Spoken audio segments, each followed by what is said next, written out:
5 years running or however many years running. There's more and more going on in this space with kind of more and more activity, and so are the names we're giving it kind of historical, anachronisms at this point, or are they real? Okay. Yeah, sure. Well, OTT is app-driven experiences, right? So it's inherently different than the traditional definition of addressable, right? Which is basically servicing households with targeted ads, but it's going through a set-top box, so a cable provider, versus OTT, which is either your television or a Roku stick, an Amazon Fire, Apple TV, etc. So Netflix is not OTT? It is, but it's subscription VOD. So we don't talk about them a ton, right? Because it's sort of an island to itself in the fact that it's not ad supported. So our ecosystem doesn't deal with it a lot. But there's obviously a lot of crossing of paths happening right now, and so definitions can get confused. But ultimately, the way things are going, I mean, it looks like just pretty much everything is going to be video at some point, right? And all television will be delivered using more IP-based technology. That transition is already happening. So at some point, everything is video or everything is OTT. Therefore, the targeting mechanisms of digital, the best parts of digital, will end up being how all video, right, is targeted and monetized. Yeah, I mean, I think of OTT as anything that's not piped to. I'm sorry, I neglected. Please introduce yourself as you're going. That was my fault. Yeah, just Jay again. Miles. So yeah, no, I think of OTT as, I mean, it's the world we're living in now. Pretty much, I think anything that's not pipes to the home is technically OTT. It's served digitally. It's the world we're playing in, and it's the world where I think you had reached out about a number, and the number I had in my mind was 190. And there are 190 cable network channels on the average household's subscription. And the number of cable channels and networks that people watch is 17. So all of these companies, I came from Viacom somewhat recently, all of these networks are looking to go skinnier. And all of these networks are looking to go to potentially, I think maybe forced to be something like a Cheddar, into an over-the-top, like served digitally network, cable network. So, how the advertisements find themselves, either on OTT or if it's addressable TV, linear TV, I think that's maybe in the weeds. I think everything's kind of merging to the center. Adam from AdHive. Completely agree. For me, like OTT, it's been the term has been around for a while, right? And it's if you think about where it came from, over the top, it's how do we get around the MVPDs and how do we deliver content right to a consumer? It's kind of almost a I don't know, like kind of how the internet started, right? How do we get around traditional publishing and get people, watching things like from the content creators themselves, like Cheddar and things like that, and Complex, and then as it evolved, it's turned into more of an industry, and kind of it's starting to have similar looks like the MVPDs. And then as far as addressable TV, audience targeting, and OTT, I completely concur with Miles that it's all becoming the same thing because it's going to be the same technology delivering it to us. I don't know if I could say it better. I completely agree. We obviously are playing, we're the train that runs on the OTT tracks. So anything with addressable, we're sort of not really playing in that game. But we consider ourselves a company that is post-cable. So while we are okay with having a linear channel, we really believe that OTT is going to be the way forward for distribution. My number was 48, and it's the % decline in millennial viewing of traditional, primetime television, and that just kind of goes to show that young people are moving away from watching traditional channels. OTT is going to rule in the future, and Jake, what was 48 again? a % decline in viewership in television amongst 18 to 24 over the past 5 years. And what does post-cable mean? It means that we are not beholden to the traditional channels of distribution that other networks are. We're okay with having a channel on DirecTV on linear, and then also being in the skinny bundle of DirecTV Now. Our distribution is based on where people are watching us, and not beholden to specific channels of distribution. So we're seeing a year in which the CPMs for kind of traditional linear TV are up. revenues are up. They're clearly defending their turf.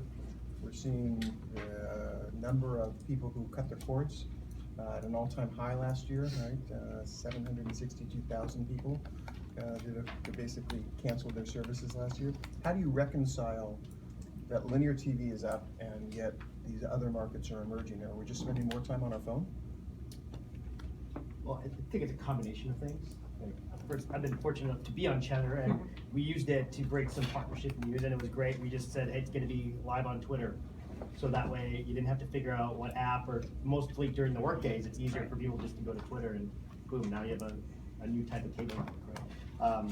But I think that the scarcity of premium content is still what drives, right, the upfronts, which is where the CPMs get calculated.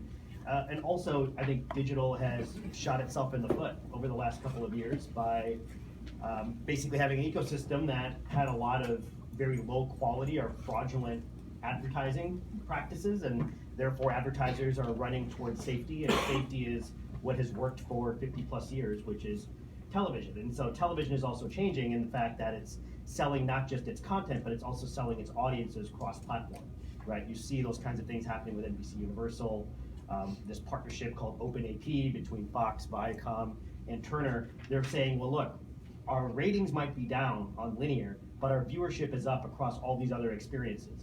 So we're gonna sell access to our audiences, not just sell you a primetime slate of television. And that's working in the fact that they're able to drive prices higher. So you're coming from a different model, right? Meaning traditional digital distribution, but this model is obviously changing on you as well. Yeah. How do you reconcile those different trends? I've seen a lot of the pitch decks. They're getting really smart on saying that there's a huge bifurcation between premium content and non-premium content. And the Viacoms and NBC Universals and major media companies will play in premium content.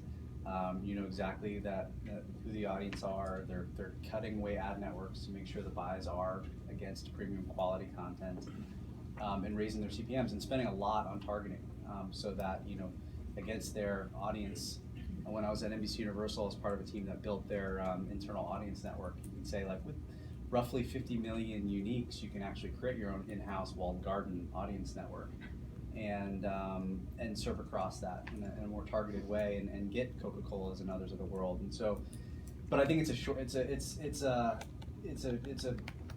short game to some extent. I mean, you'll be able to squeeze additional margin out of advertisers, but advertisers themselves are looking to are getting pitched from digital publishers like Complex and others that our content is also premium too. We're just a little bit more targeted in our audience itself. The content we serve is more vertical in nature. We don't need to cut across 50 million uniques in this walled garden to find that particular audience. Like that's our audience, and at scale we're larger, and our content's also premium. And so I think the more fragmented the audience gets, I think, and the more cords that get cut, I think you're going to find that the more fragmented the advertising buys get too, and I think it's going to eventually start hitting the CPMs. Adam, Melissa?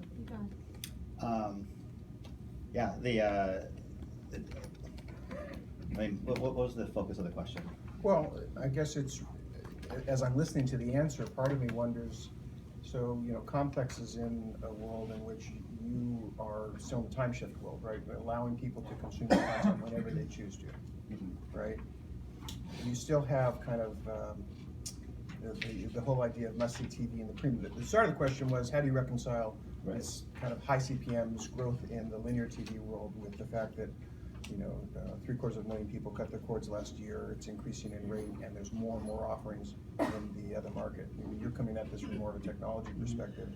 Are you seeing both sides? I think, kind of as we alluded to in the last question, as it's all becoming one, and on the linear side, they're starting to sell like digital, and sell the ideas of audience rather than content and merging that together. I think also there's like a last ditch effort to kind of grab a lot of the linear dollars. Today, I think my guess is that the buying won't be as separate in the future as, you know, linear people and digital people, and those are starting to merge as people buy audience and you know, so really what I think I see, I think it's almost like all the major networks and content companies are just charging more money because they can right now. There's all the brand safety issues we talked about, and it is, you know, safe, and they're getting smarter in how to sell it. Yeah, from a technology point of view, it's you know, like everywhere I hear, it's all about, you know, transparency in the supply chain, like what's actually happening on the SSPs and DSPs and what's going on there, and, you know, are there problems, and then how does that technology interface into the linear world, and, you know, that's you know what we're seeing. So, Melissa, you're live, Yes. 8 hours a day. People, when you entered the market, were basically, what the fuck are you guys doing, right? Right. It was, why live? Right. So, you know, you're bypassing the traditional distribution channels, although you're also willing to participate with them, but you're also going at a model that, at least from an investor perspective, was a challenging model to start. Right, I mean, I think the initial reaction was people don't want to watch live television. And we had to prove that we were taking a bet in the industry, that there will be two types of viewing, and the first type of viewing would be on demand, and the second would be live linear. And that there was a need for it, and that there was a lack of information in the market that was around tech companies, finance, media, that was dedicated to young people. So you have CNBC and Fox Business and Bloomberg. But are they really talking about the companies that young people care about? And is there a need for that? So, I mean, that was our bet, and it's working. But yeah, there was certainly a barrier to entry in getting into the live space because no one believed it was a market that was actually going to be. And how the advertisers responded. I mean, great. I mean, we don't do traditional buys. We charge on a CPV basis. We do native advertising integrated into the show. We work with 8 to 10 advertisers, and our minimums are very high. So everything is essentially like when I used to work at BuzzFeed. We've taken that model and evolved it for live television, which was another. You know, people have said that won't work either, and it's working. Because advertisers are used to an adjacency on CNBC, and we're taking that and we're saying, hey, we can integrate you even more into the show. We have your audience. We have people that are interested in watching this content, and we know how to build captivating advertising that isn't just a logo. It's actually and it's not just a sponsorship. It's like an actual collaboration in production on shows. So we sell 30-minute shows that we co-create with brands. So brands are able to get into original content programming, which they want to do. We sell native integrations into the show, but everything is built. It's custom. There's no adjacencies or sponsorships. It's really all native, just for live. And so today, about kind of 2 minutes of the 14 minutes of a half hour are local addressable. And of that, maybe 40% of the country actually has the technology in place to do addressable. Is this because the networks, as it were, are trying to hold back? They don't want to move, and basically protect their dollars? Or what's the big impediment to beginning to actually create the addressable market on more traditional TV?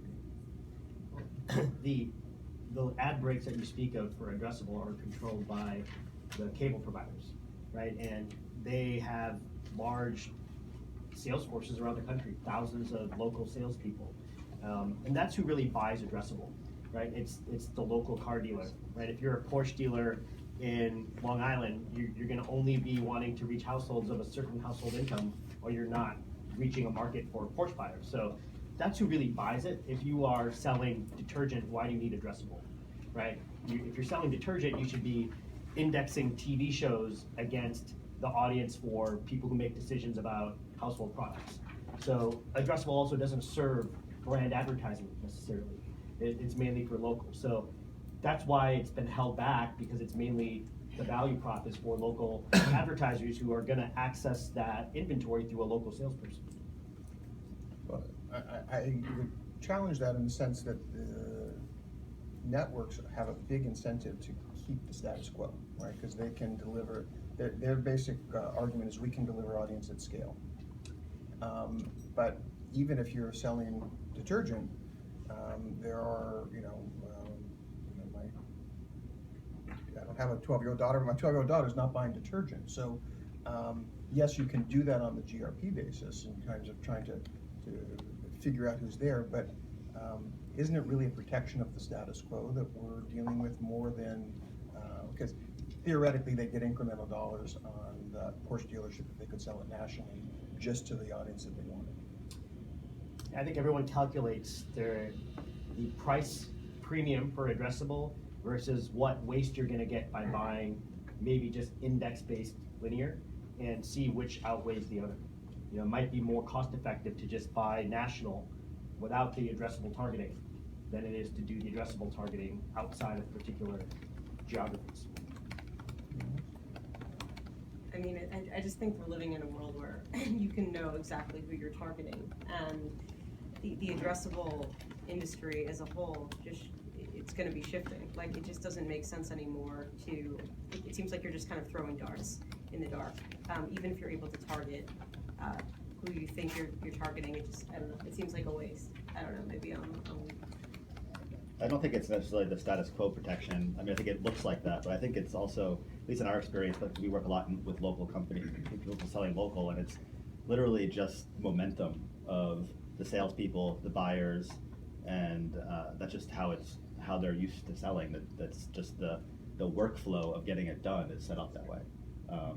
That there's these local sellers, these markets. And changing that is, that's hard to do, and it'll take a long time. A lot of people get impacted by that.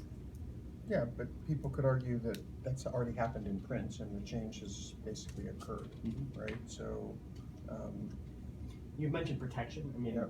addressable inventory from the cable provider, that's the most valuable ad product they have, right? And if they open it up too much, then the Google and Facebooks of the world will hone in on it, and they're going to protect it. Was anything more before? Yeah, I mean, it's just like local ad breaks. It's NBC Universal. It's $1 billion business. It's not going anywhere anytime soon. There's a large, very large, you mentioned Salesforce that's dedicated to it. Comcast makes a lot of money. NBC makes a lot of money. And until this whole industry shifts, in some ways protected because it's must carry in a lot of cases, but until there's a real shift like that, there is real incentive to keep that model going, and there's healthier margins because it's already kind of geo targeted anyway. So more. So let's talk about the targeting idea. So TV is GRP based, right? And it's continued to basically be focused on that as the currency of the realm. And digital, both one of the opportunities and challenges is all the data that's available. Is GRP going to win in this game because it is the measurement that everyone understands and all the salespeople understand? It's already changing. I think it's a jump ball at this moment because as the viewing goes cross-platform, you need a cross-platform currency. If you're gonna sell a cross-platform, you can sell, as Melissa said, why sell a GRP when you can be a lot more targeted on who you're reaching? So as things move cross-screen, as things move to audiences, you need a new type of currency, which will, there's advanced targeting, advanced currencies, there's lots of buzzwords, but that's really what we're talking about, is saying if you're trying to reach in-market auto buyers for SUVs, how many people is that? That's the new denominator in which you create a currency off of, and then you see how many of those people you reached across screen, now you have a measurement, and that's not gonna be a GRP. Everyone agree with that? Yeah. Please. I mean, do you see an issue with that though? I mean, Nielsen GRPs have ruled the day for decades, and you will then, I tend to agree with you, but then what happens when you have third parties aplenty with different cross-screen denominators or ways of measuring? And Yeah. Well, right now, I said a jump ball, and it's clearly sort of Nielsen and ComScore going after it, and they also have different partnerships, right? ComScore is partnered with Google, Facebook is partnered with Nielsen, so there is still going to be like a backbone of, hey, you want to be sort of in the right realm altogether, which is age and gender, but then you also don't need hundreds of targeting options because most of them aren't any good, right? Like the Polk auto data is coming from vehicle registration, so that's a good source of auto buyers and who owns what kind of cars, right? If you are a data provider and you've done an onboard against Experian and Axiom, you now have credit score, whether or not you own a home, whether or not you have children. That is a really good base. So you don't need hundreds of targeting options. Maybe you just need a few dozen good ones. And then you have enough to work off of to create an advanced currency that's credible. Welcome back. Hi, sorry I'm late. No worries. 2.5 hour trip in today. Wish I could stream myself here, but fashion. That would be good. So the idea that, yes, there are certain data points that obviously make the most sense, but that presupposes this idea of a national campaign. And it presupposes that the creative itself is broad versus, the more micro niche. So at one point I was running a company we were doing for a national beverage company, and they basically wanted to do a geo-targeting of people. They were a new product release, geo-targeting of people within 5 miles of particular stores. They only wanted those 2,000 locations. They only wanted that.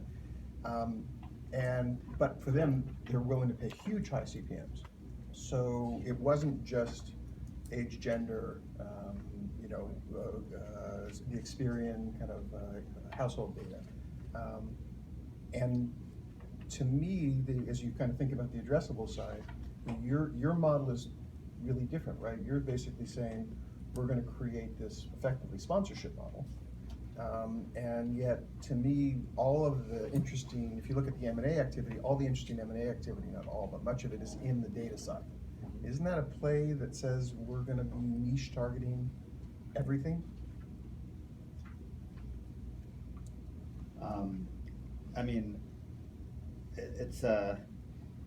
I think you can raise prices up if you know who you're targeting. I was meeting with a major, one of the major advertisers, and they'd say, we don't care about targeting, we're just selling, bottles of soap. And and $5 bottles of soap, we don't need to target. Our creative is pretty universal. I think those guys though on TV would love to do what happens in digital, of like what you see in different conferences of you have a programmatic way of selling, having 1,000 different creatives, testing which one, doing A/B testing, all that type of stuff. Doesn't really happen in TV today, or so much that as it happens in digital. And so I think perhaps targeted creative, all that type of stuff, people think it's going there. I don't know if the M&A activity there is, it's a 1-to-1 ratio in the sense of, that it's serving a different market. There's a lot of ad inventory, just ad inventory and ad revenue out there. Excuse me. But and so there'll always be a place for these hyper targeted buys, really specific buys with lots and lots of data, and a lot of major brands are moving there. But I also think another industry that's growing really fast is native advertising, and brands matter. And if you have a very credible audience and a very reputable, credible, authentic brand, I think you can do a lot more with creative, and you can get a lot stronger case study built for a specific advertiser against your audience. If it's done in a way that is true to what the advertiser is getting at, if the agency believes that your audience can deliver results, even if it's not so hyper targeted, it's still against a credible brand.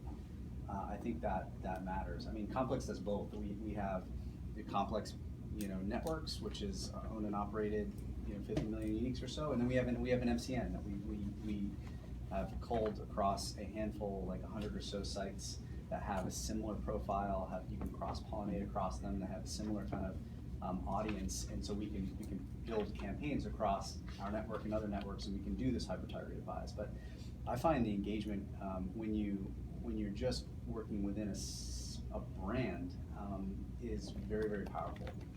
In some cases, I think there's a stronger deliverable even against, you know, within that environment than against somewhat semi-blind, targeted across multiple networks. You kind of don't know where your creative's gonna be. It may or may not be fraudulent impressions. It may or may not be, you know, there's just a lot.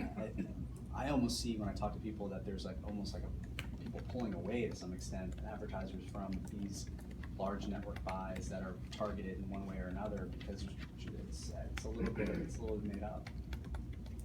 It's a little bit made up, or they're afraid of the phone call that says you're on, you know, a porn site, or you're on a fake news site, or Yeah, whatever. or your pre-rolls autoplay below the folds. You know, it's constant. So there's effectively now three models emerging, right? We have the traditional advertising model, we have the subscription model, which, you know, Amazon so far, Netflix so far has just kind of crushed it. And we have, what's emerging is a new model in terms of what Cheddar's doing, right? It's a sponsorship embedded native model. Are they all gonna survive? Looking into the conversation then? Yeah, it's a good time. I think subscription definitely will. I mean, that's what we see. I agree with you on the three different models. We just see an enormous amount of consumer wallet share available for subscription services. So we, you know, really bullish on that.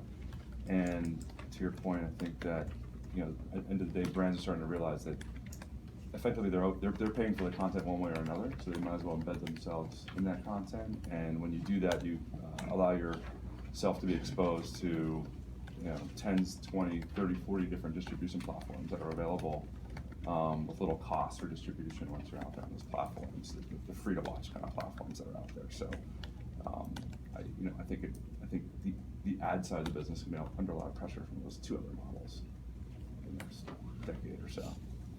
It's a hybrid model too, right? I mean, Hulu is subscription and ad supported. All the skinny bundles services are subscription and ad supported, which is really what cable TV has always been. So, and that's the model that probably continues to grow, a hybrid approach, where you can reduce the ad loads a little bit, make sure the targeting is good, the customer experience, the user experience is high. Any other thoughts?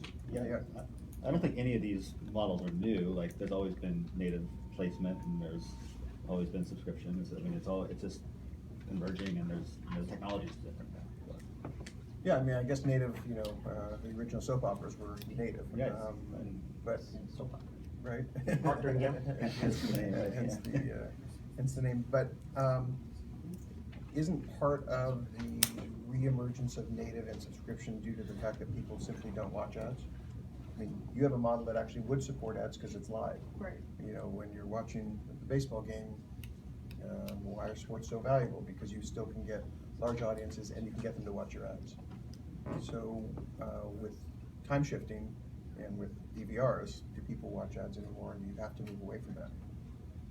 It's definitely a convenience factor for consumers. That's, you know, ad skipping, and we're seeing the emergence of like the server-side ad injection platforms now, and these are ways that you could, in the ad business, in streaming, you can avoid consumers kind of skipping through your ads. You still have this sort of, you know, inconvenience, right? And consumers eventually, you know, always going to demand the most convenient, easiest way to watch content or enjoy content. So, yeah, I mean, ads are annoying. So, you know, and on the other side of it, the scale that you need to make money in advertising as a content owner is pretty massive. So, you know, we're seeing a lot of emergence of like these vertical networks where they can make a very healthy business out of 100,000, 200,000, 1 million subscribers, where they just can't make enough money just on ads. It's essentially a race to the bottom, right? The CPMs are always going to go down over time. So, you know, I think that those two kind of forces are at play here, and it makes advertising trickier and trickier to make money, unless you're Google or Facebook or something like that. And are Google and Facebook, at the end of the day, the competition for the traditional markets? Yes. I would agree.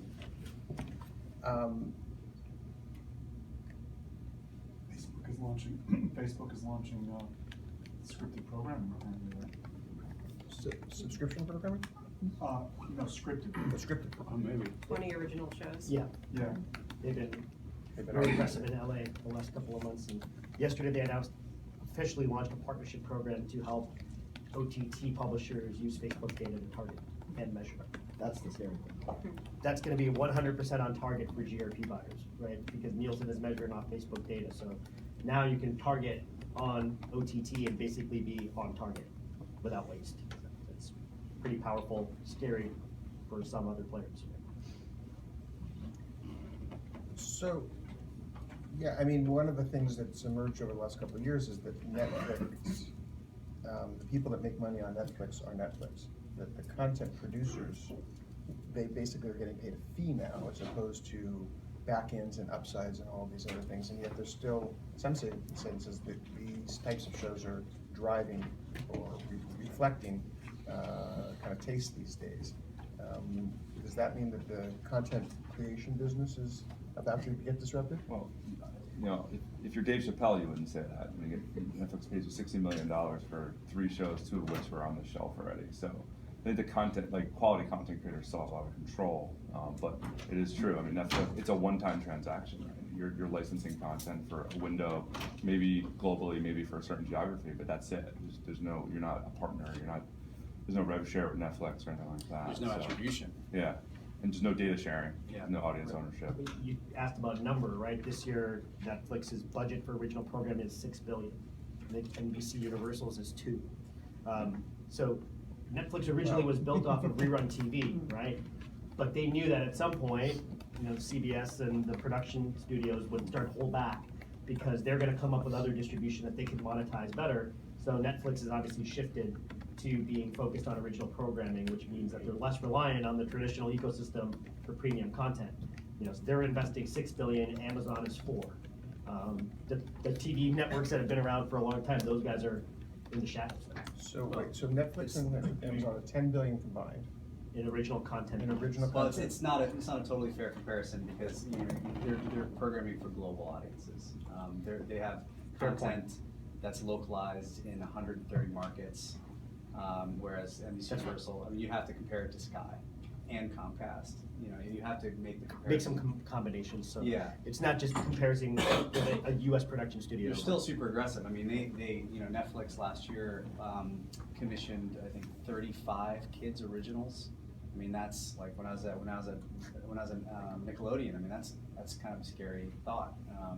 You know, if you're gonna do business with Netflix, and they're also like going to launch a major like Nickelodeon competitor, you know, and without so much like too much care on attribution of Nickelodeon, it's tough. Yeah, it's a big and increasingly big competitor. And how does a cheddar view, is it not competition to you? Because it's all time-based in terms of competition? You mean Netflix? Well, the Netflix, Netflix, Prime, some of the other subscription models. I mean, I think our goal is to be on them, right? I think eventually, you know, we're on Amazon Live. The goal is to be on Hulu, DirecTV, Comcast.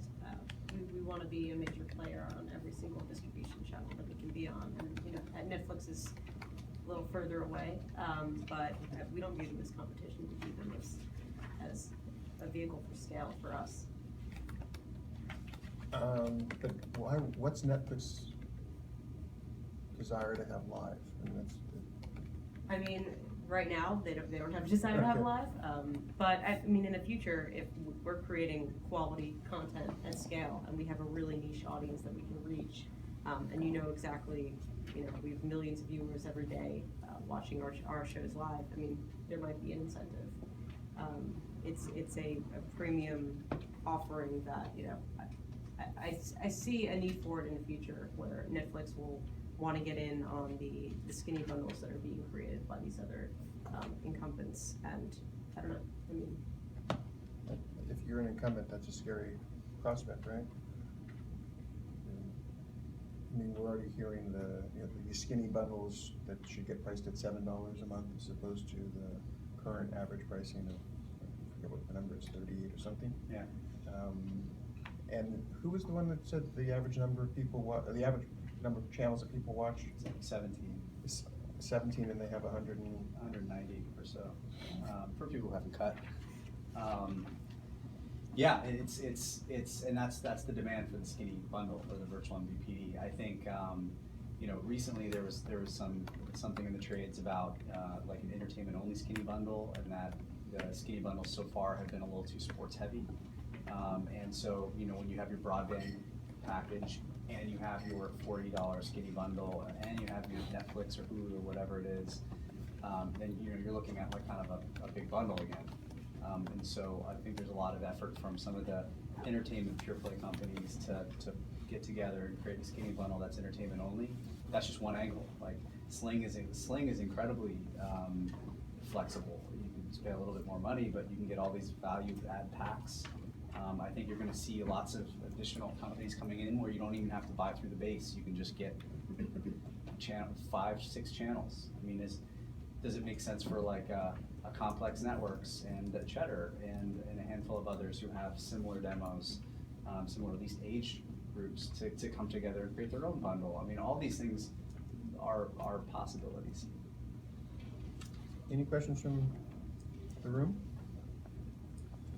So then what's the challenge? If they're all possibilities, 750,000 people cut the cords last year, you know, besides sports, the incentive to have cable seems to be going down more and more. Why isn't it happening faster? Or is it?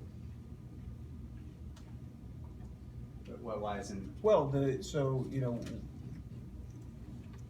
I don't want to be paying for 192 channels if I'm only watching, you know, a dozen and a half or whatever the number is. So, is that just the incumbents playing a pitched battle as they retreat? It has a lot to do with sort of the demographics, right? Cord nevers, they've never paid for 190 channels, and they will never pay for that.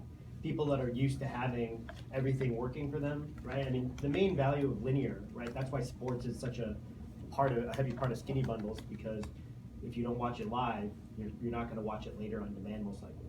So it's really around sort of local programming, news, and sports. That's the last bastion of where live TV has incremental value over just on demand. So that's probably gonna be where there's continued focus. Otherwise, you just go on demand with the entertainment stuff. Yeah, I think there's a delay because, you know, household formations are a little bit larger. Kids are taking a little bit longer to move out of the home now. And traditionally, kids who've, you know, have moved out of the home buy pay TV subscriptions. So I think that the people who, you know, powers that be that look at their big traditional business models, the Comcast and Time Warners and Charters of the world, know that there's a bit of a lag in the market to see like, okay, where's this industry going? It's dropping, but it's largely remained flat for a very long time.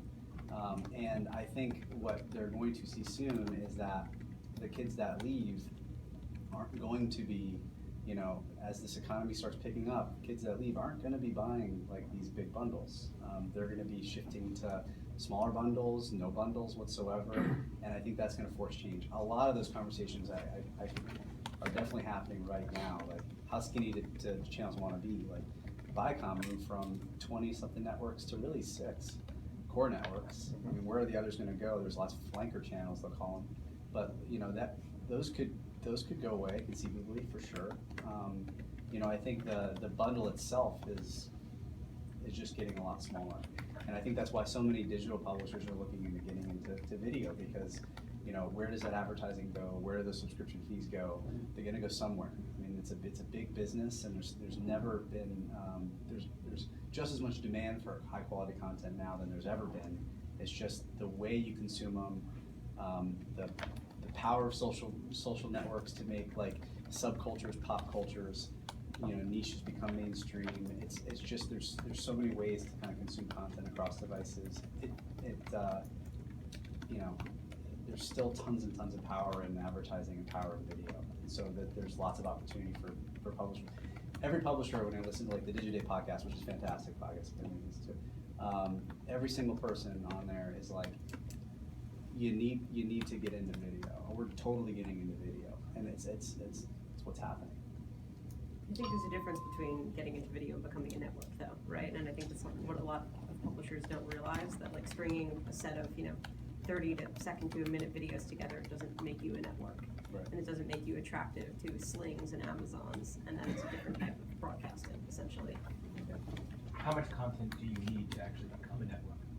You need to be a network. I mean, we produce 8 hours live a day. We weren't being looked at by any OTT system until we were up to 6. And that's 6 linear hours live. I mean, you can't, and it also there has to be narrative driven. You can't just string videos together and have it be, a network. So I think it's just a lot different than a lot of publishers realize to make that transition, and it requires a different skill set and a different team, and it's an investment.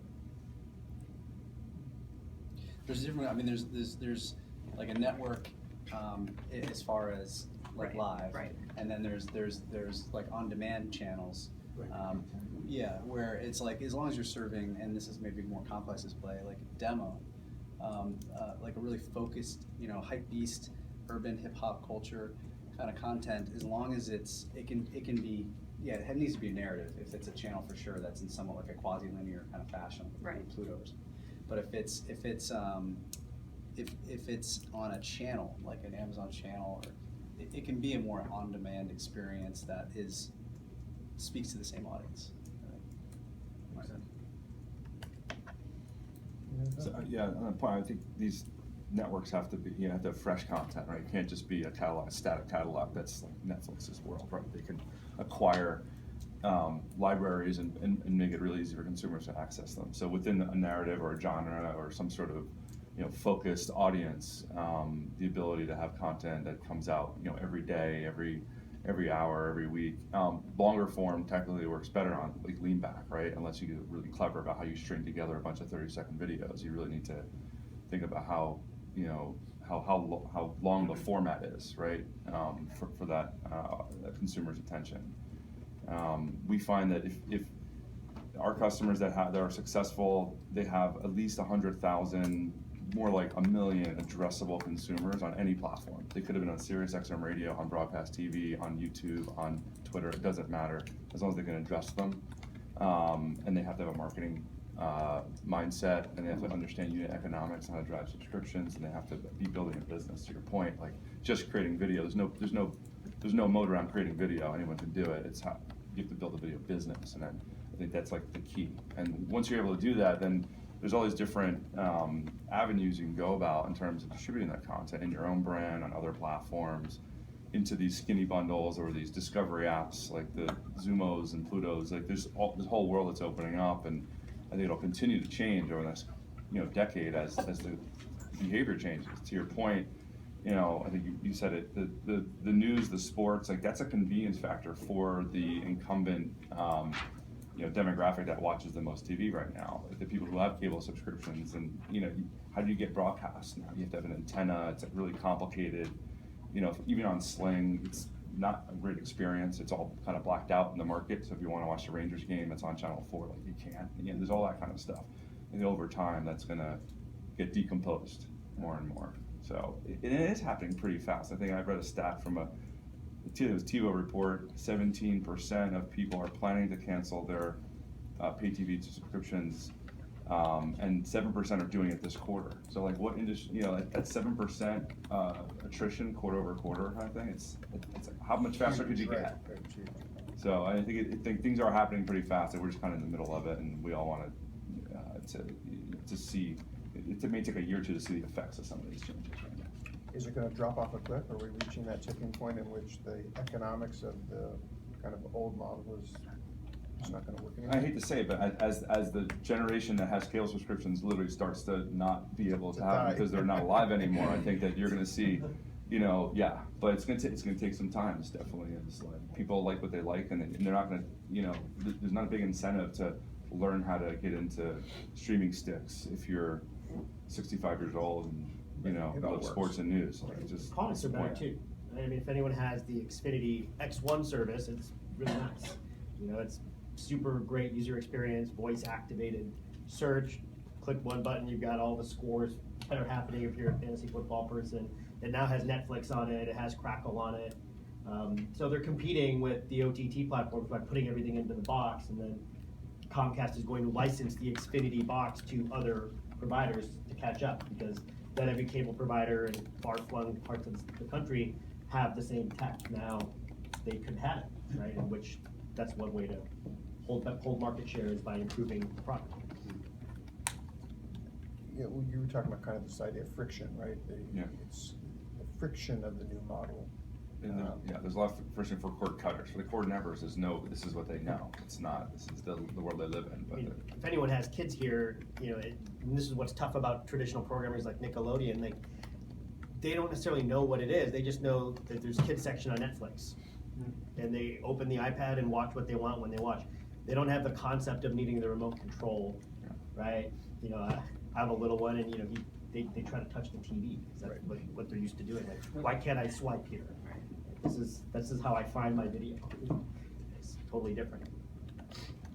Well, that goes to this idea of this whole screen issue, right? I mean, we're into mobile. Mobile is, from a penetration standpoint, it's already one. Certainly in the digital world, it's one. The dollars are still catching up, but in terms of consumption, everything is now mobile. From an advertiser perspective, does that mean, is the idea of cross-screen still relevant? Or is it, what I really care about is the smaller screen? They just want to hit the right audiences on quality content and get what they're paying for. And give them some attribution to show that it's working. So how many people in this room watch TV in the broader sense, on more than 3 screens? More than 3. So, right, so TV, iPad, phone, So 4, if you use your computer. Is that 4? Right. Yeah, I'm a 4. and 3.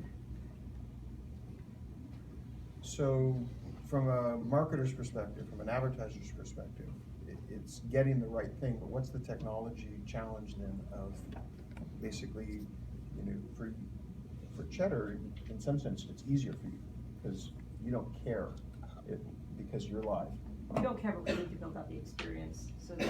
Right, but from an experience, but from you're not worried about, this person already saw this ad over here, so now I want to show them a different ad over there. You're running live, so whatever ad it is. But from a complex perspective, do you care, or do your advertisers care? Whether or not their ads appearing on against. Well, not so much that, but do they care about actually creating effectively an ad campaign in which they understand, oh, this person already saw this ad, therefore I want to show them that ad? Yeah, I mean, I think, the creative can change depending on the platform and the look.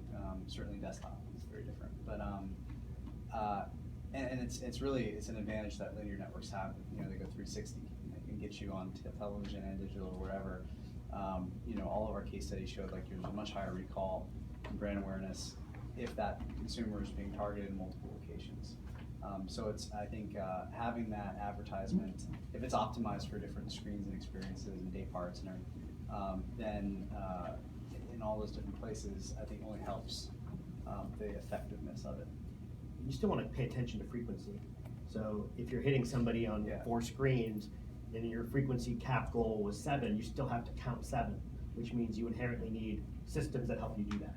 And if you're going to hit them 7 times on different screens, and you have the opportunity to do sequential creative, so it's not the same ad, but it has a little bit of a story amongst the times you're getting hit, that's better. If you can hit someone on an iPad with an interactive ad that lets you maybe see a car in a different color, that's not bad either, right? So there's opportunity, it's just whether or not it really matters to the advertiser, and increasingly it is, because they're seeing what's possible. They test it and they say, well, look, my recall rates were higher when I kept within my frequency cap, and my engagement rates were higher when I sequenced my creative, so who can do that for me, because that works.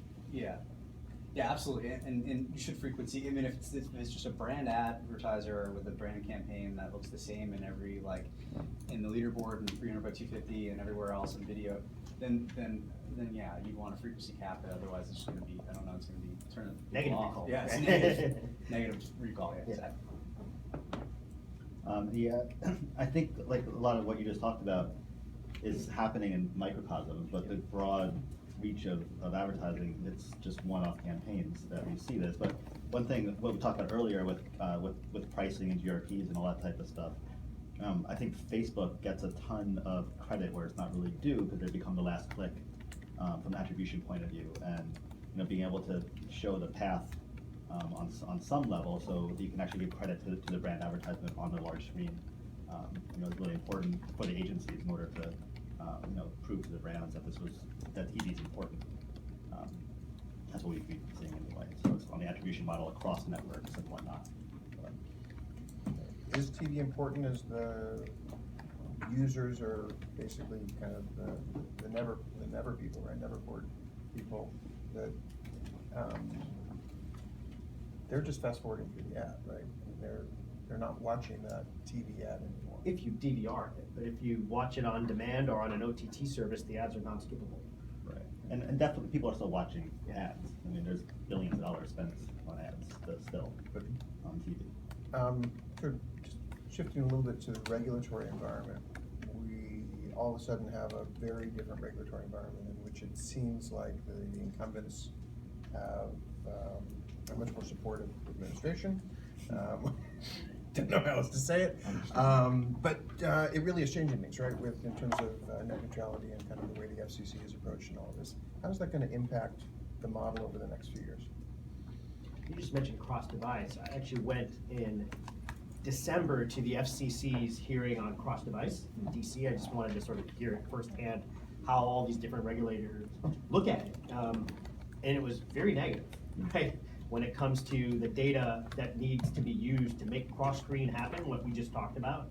A lot of them viewed that as, invasion of privacy and terms of service actually preying upon people who are more susceptible to these things. I mean, almost looking at it as like, if you're trying to do cross-device, you're the equivalent of selling a subprime mortgage. That's the kind of feeling I saw, right? And which looked like that was gonna be a very big challenge, but now it looks like net neutrality is a totally different topic, but when it comes to sort of what inherent data should be made available for commercial use to enable all these cross-screen things, it's definitely more favorable now than it was in December. I mean, if what's happening goes through, then the incumbents all of a sudden have this huge data play that they truly didn't have in December. Right. But again, how does that impact the kind of the short-term outlook? Does that just push things out a couple of years?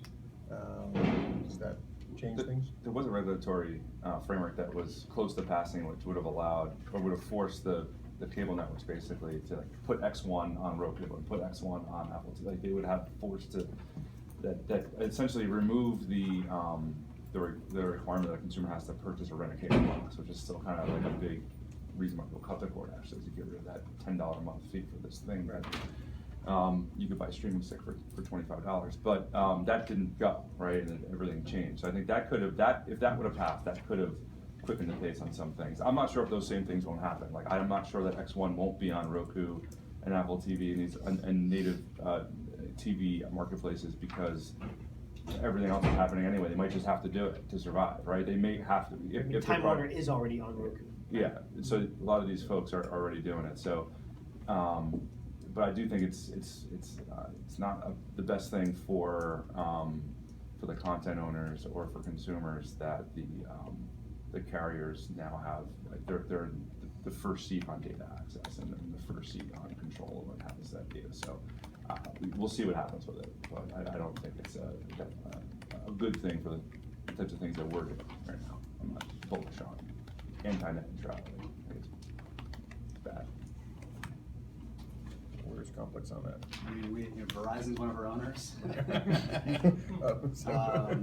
Good disclosure, sir. Yeah, but so is hers. I think Verizon's going to make a lot more money. I mean, it's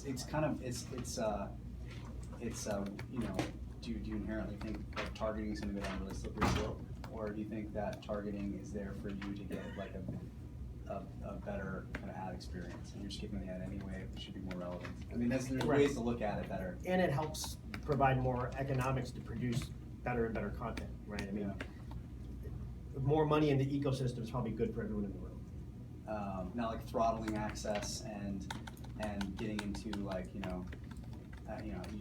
this pipe you pay for higher. I mean, when you get into that, That's what I'm more talking. The data access piece, like being in the first seat on data access, like that who knows how that'll shake out.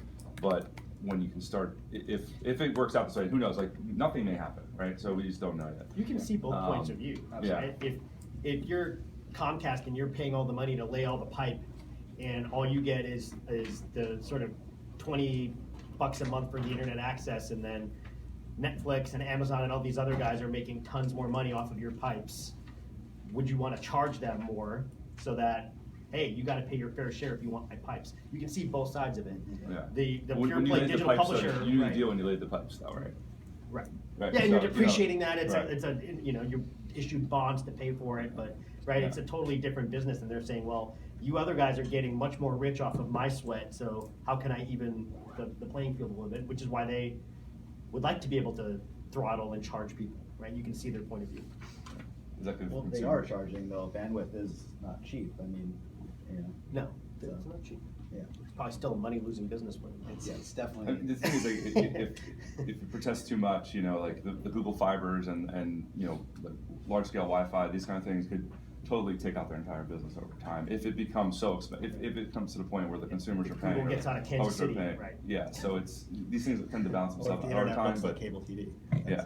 And it won't be good for consumers probably, and new things will emerge, and, you know, we're seeing things like in the blockchain and people using that as a distribution network for streaming maybe in the next couple of years. So like, things, consumers and innovators will always find the kind of the easiest path to consume content, and the creators won't always make the money on it if so other folks kind of are in the way, kind of trying to take too much tax along all that's going on. So I think that like, it's always kind of evolve, but when you can start throttling consumers' access to content or charging more, it's gonna get really wonky, I think. I think it's It good certainly for makes us. it harder for like new, like not like over the top companies who aren't backed by like major funding and, you know, or major companies.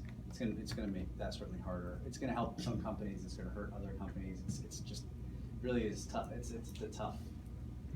It's not super clear like what the right answer is. I think where we were going to, I think it was lending away from piracy, right? That access was getting easier. Unbundling was good because you could have almost like a micro payment or something like it, a $7 a month payment to a provider and buy your sports channel or whatever it is that you want. But if that gets interfered with, then again, consumers are gonna find ways to watch this content. Content owners will lose out over time if it's too difficult or too expensive. That's just a fact. Like, information kind of wants to be free. Yeah, it does. Well, we have it over and over again, that's been proven, so. How does the kind of stuff that's going on in Europe in terms of the consumer protection around data, is that gonna impact any of this? Yeah, it makes it difficult. You know, the safe harbor rule basically expiring made it in essence illegal to move data from Europe to a data center in the US, which means that you have a lot of emergency things being done, like in Google and Facebook and the big guys can figure out how to sort of manage, but smaller companies and startups like us, it was very challenging. Also, IP address is considered PII in Europe, and it's not considered PII in the US, which means IP-based targeting and building a user graph across devices is in essence not possible in Europe if the IP address is PII. So everything you do in the US will not work in Europe right now, which makes it hard to scale your business.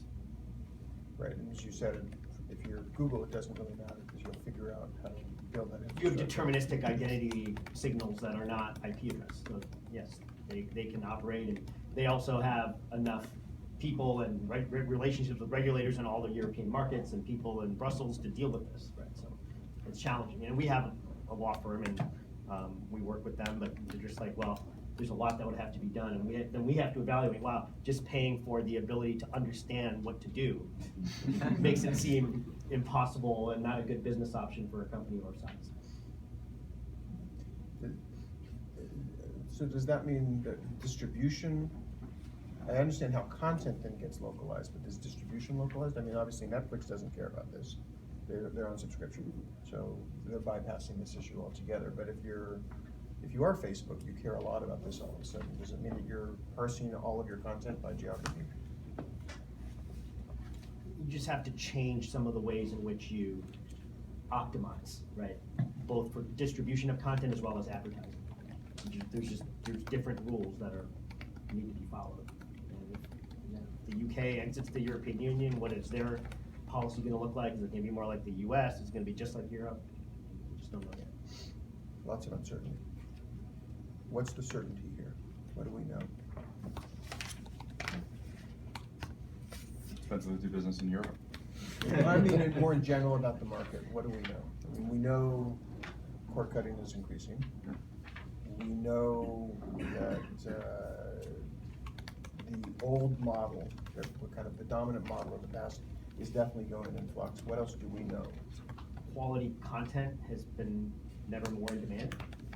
And even social communication is video centric, right? I mean, Snapchat is communicating through video. So as bandwidth and we go to 4G and all these things, it'll just mean more demand for video.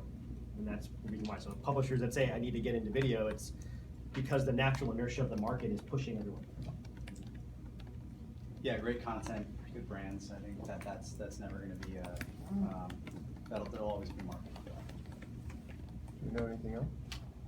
Strong advertising will, people will expect more from brands in terms of what advertising looks like. Want it to be informative, take something away from it, rather than an annoying, 30 seconds of their life that they feel like is wasted. And I truly believe that. I mean, we saw it at BuzzFeed, and that's why we built the native novel there. And I just believe that it'll carry its way over to television and linear in the future. Okay. Does the issue of fraud and fake news basically get arbitrated out when you deal with quality? Meaning, if you have high quality content, do you really not have to care about these other issues, and you just can say, I don't need to be on the kind of run of network stuff on YouTube?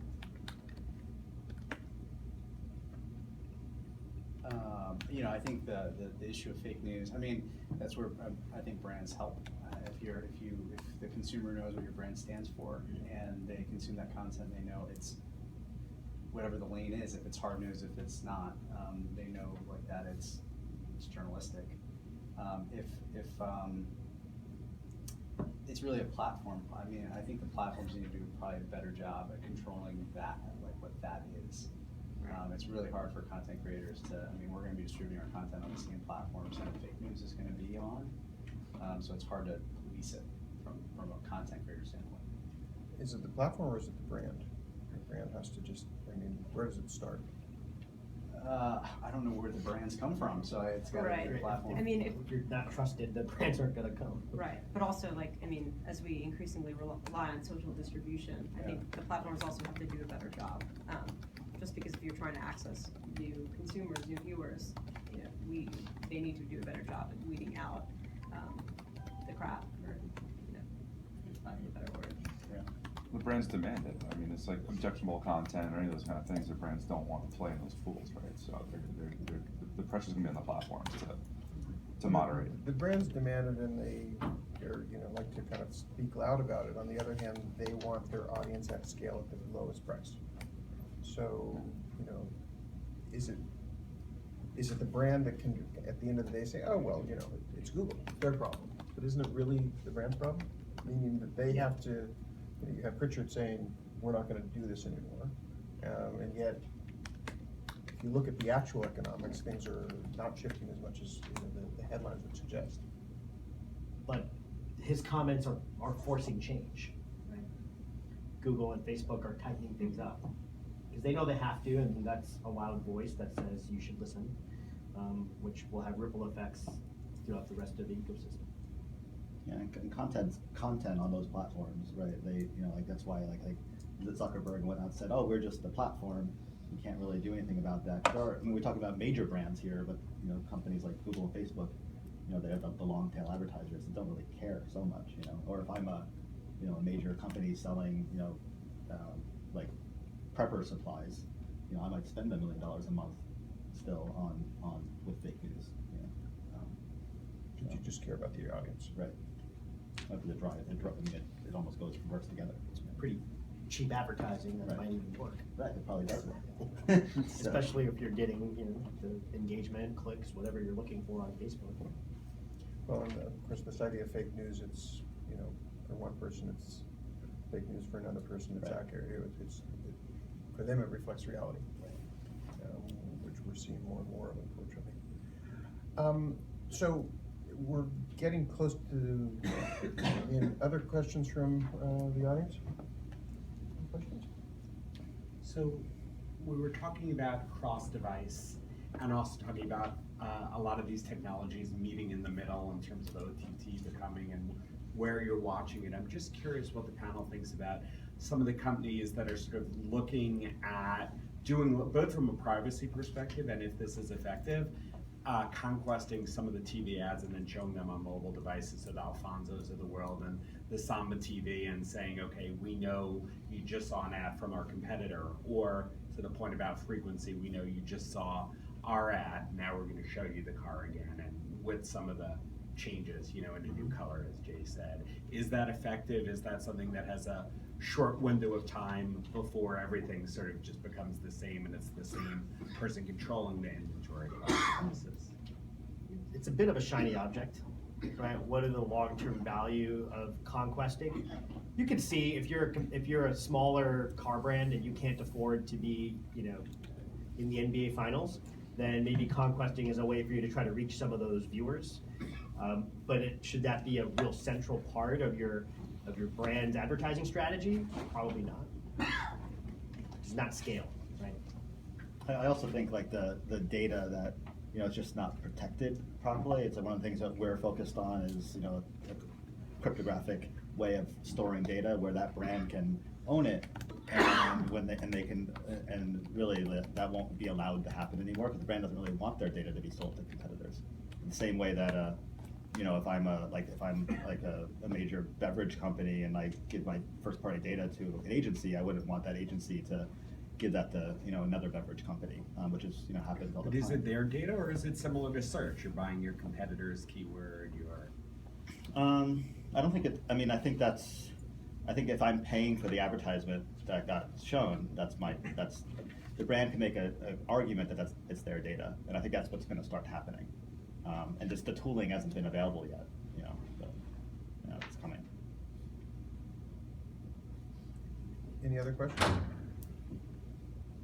Yep. Yeah, just curious, and we talk a lot about the, you know, audiences going down with network, and you can attribute that, some of that to just, again, the scarcity, even though audiences are going down, CPMs are going up. But we'd love to know, just for the panel, what you're seeing for just the, I guess, monetization for some of the standalone OTT plays. Meaning, you know, we know what the networks are doing, they're trying to bundle it in as a, you know, cross-device, cross-platform standpoint. But in terms of where the money's flowing now, where it's gonna be flowing in the future, you know, because obviously it always starts on the demand side with the agencies and brands. In Q4, we could not fill the OTT demand for our advertisers and probably left several $1 million on the table just because there wasn't enough inventory, which was painful. And those are just basically just direct buys from an advertiser and agency standpoint? Yeah, just running through programmatic pipes as a part of cross-screen video. But the experiment was actually shifting TV dollars into OTT to test the performance. So really the thesis was if we can use more targeting than you can do on television. And for one of our advertisers, we were actually measuring mobile foot traffic lift to their retail locations. So showing a lift in store traffic from OTT ads, which the numbers we got were still really positive, which caused more interest, and we're not able to deliver at that scale yet. So there's still basically a bit of a constraint before that will really unleash. But the fact that you can say, I can actually target smartphone users with contracts expiring and measure the impact to their stores, that they care about. And that's a real value proposition for OTT. Won't general ad inventory just go down as the game of whack-a-mole by consumers happens forever? We now have DVRs, everybody's got Ad Blocker Plus on their computers. We're all trying to figure out how to never see an ad. They're making unsubscribing from garbage email way easier than ever before. At the end of the day, there's just gonna be fewer channels to get into the consumer.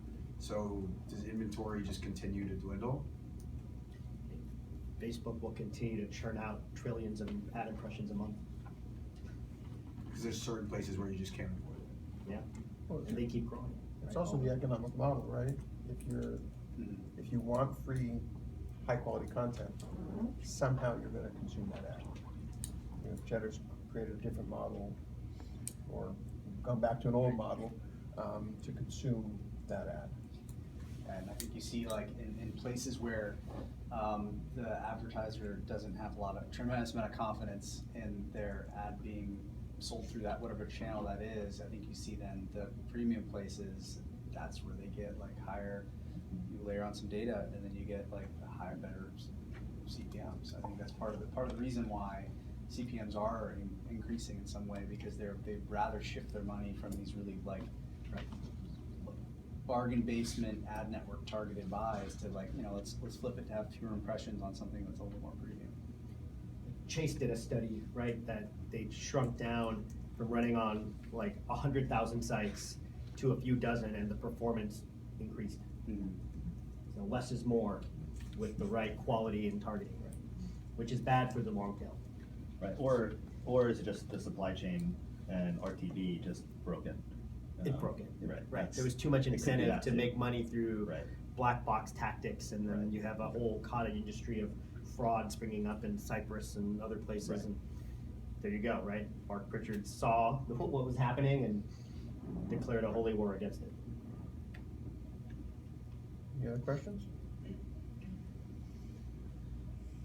So, I asked, you already shared them, to bring a number, and kind of what it represents in the industry. Yeah, we talked about the 6 billion number from Netflix. I think that has strong impact on the pressure on content creation. And I think the other one, you brought something, you mentioned about cord cutting from millennials. I think the number of cord nevers is somewhere in 30%, something like that. So there will be a whole generation of premium video viewers that will never subscribe to a pay TV as we know it, right? So that will have long-term effect. Yeah, I mean, just to repeat, and I think these numbers are somewhat accurate, probably a little bit different now, that's an older stat, but there's 190 channels in a bundle, and most people who subscribe to cable, like that's their average number of channels, yet they only watch 17. There's a lot of channels that are taking up their sub fees that these consumers are paying in the $80–90 bundle that they're just not watching. And so the breakup of that bundle is gonna happen just as a question of when. Cool. I had in 2006 was when Hulu first launched. That was pretty interesting. Outside the industry, this to show the power of disruption. Like $100 in Bitcoin 7 years ago is now $70 million. That's crazy. And power, of the new technology and the speculation against that. We're 10 years into a major OTT. There's going to be, it's just getting started. So. If the 17% of pay TV subscribers want to cancel their subscriptions, yet 65% of them watch on OTT or streaming services today, every single day, of everyone. So, Say that again? 65% of people watch something every day But they on wanna- OTT, 70% but wanna 70% of all pay TV subscribers want to cancel their subscription. So, there's a place for them. And mine was 48% decline in viewership amongst ages 18 to 24 in the past 5 years. These are all negative statistics for incumbents, there's no doubt about it. Well, anything else anyone wants to add? Great, so thank you all. We've got a few minutes to, if anyone wants to meet.